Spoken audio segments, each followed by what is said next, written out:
Paano kaya nakapasok itong sinusundan kong motor na hindi naman big bike dito sa expressway? Isipin mo ha, dapat sa toll gate pa lang di ba pinara na siya? Siguro si kuya gusto lang umiwas sa traffic or talagang sinubukan din niya kung gaano kasarap magpatakbo sa expressway. Kaya lang kuya, di ka makakaligtas. Kaya na nga mayroon akong nakikitang bantay. Yari ka ngayon kuya.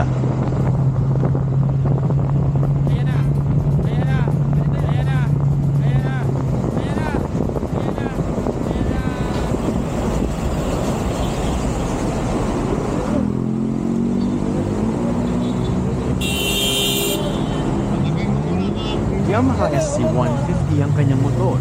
Naku kuya tiyak. At ang lisensya mo imbes na 10 years maging 5 years na lang pagka-renew mo sa susunod dahil sa violation mo. Seseminar ka pa. Posible naman kuya na hindi mo alam na bawal ang motor mo dito.